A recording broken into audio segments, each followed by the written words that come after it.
experiencing something like what happened here in Baltimore, um, as you see it unfold before your eyes, the only way I can describe it as being surreal. You know, I suppose that's what that word is for. It's something that you never think you'll see in real life, but then there it is. There it is, right out there. Here, where you live, there's sometimes there are just no words for something like that, and so this is my attempt to process what happened and try to move forward. On Monday, April 28th at around 5:30, I looked out the window and the streets were just flooded with hundreds of kids just breaking windows and causing all kinds of commotion, and it wasn't anything like I'd ever seen before.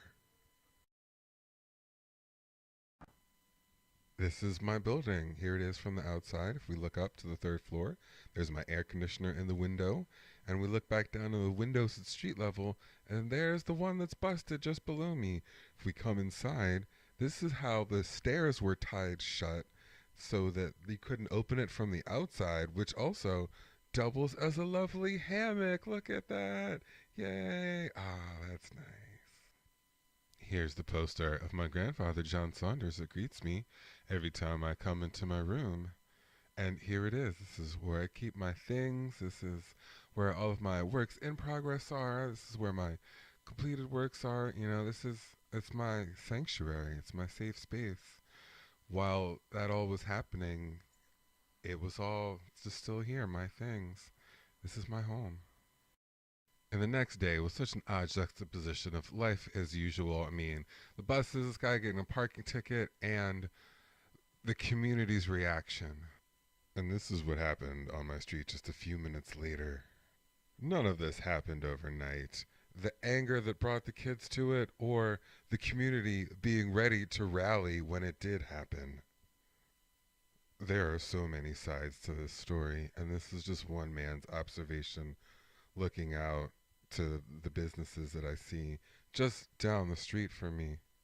And so many innocent people who were just trying to do their jobs got caught in the crossfire. And then I went to check out the business next door, still right around the corner from me, and this is what happened. Actually work here. Damn. I don't know how they did it, but they got the safe.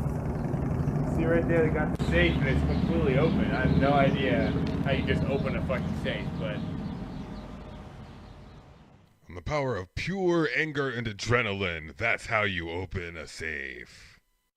In October 2011, I was in Oakland, California, where the Occupy protests happened, and that was the first time that I saw police dressed in full riot gear like this, and it's never a sight you get used to. This full on became Occupied Baltimore. I mean, there it is. This is what it looks like. They're there for the rioting when the rioting starts. Or instead of it being Occupied Baltimore, it's a new game called Hey, let's go sightseeing in Baltimore. Let's send some texts. Okay, we got to guard the water though. We've got plenty of water. Let me text this guy sitting next to me. Hey man, did you get the water? But wait a second. They made sure to bring plenty of donuts because they're going to be out here for quite a while. Gotta have the donuts for the long haul. Keeping up appearances, we have the money to deploy the National Guard, but not to fix the problems that got us here. It is also very important to remember that these are people who were deployed. They had to be here through the night. So all they could do was sleep here in shifts in a parking garage because they had to be on the street for 36 hours. And then it was on to Penn North, another neighborhood hit hard by the events of that Monday. As I rode up there, I didn't really know what I was going to see, but when I got there, I did see a lot. This is the CVS that's at Penn North, and so many of us, when we saw it, were flabbergasted by what we saw. I saw mine in my bumper. I went to it. I ain't been finished. 24 now? I ain't been finished. They got a whole lot of shit out there. And they got a whole lot of shit. Here's just a quick look around of what was left on the inside. And it's so easy for so many to say, well, this is their community too. Why did they do it? Well, when you're marginalized for so long, sometimes rage is all you got left. I turned around from the CVS, and this is what I saw. Baltimore uprising.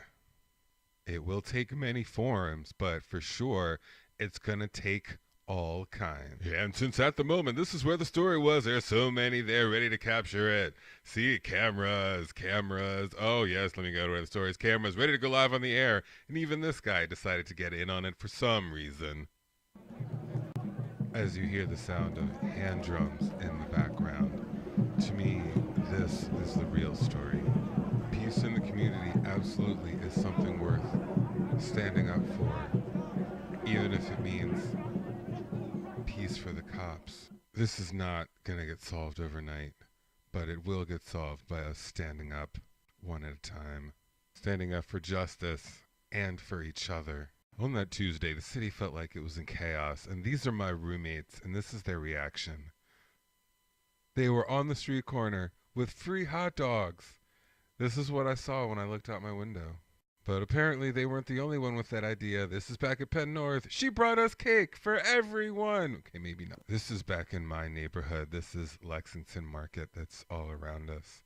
This is my neighborhood. I live just a few blocks up. I ride these streets all the time. And there's something being an introvert that's very comforting about it. Because as you see, there's always so much activity that it's just so easy for me to blend in. And I love that. Pretty much another day back at Lexington Market. Except for the riot gear. This is the scene just a few days later at Lexington Market. This is the following Saturday, May 2nd. This is not a special event. This is what happens every Saturday at Lexington Market. There is always a band in the afternoon, and these guys are killing it right now. They're called Signature Live. I just happened upon them a few days later, so I just had to document this and let it ride for a minute.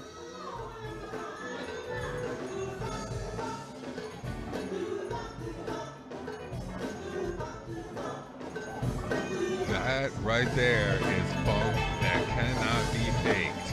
You get down. Get down!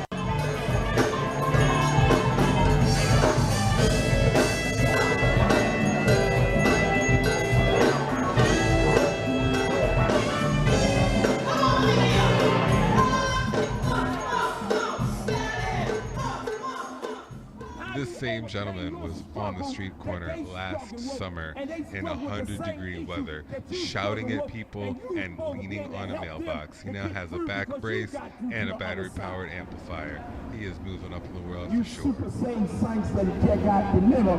Talk about I'm sanctified, filled with the Holy Ghost, but never go nowhere and cast out demons.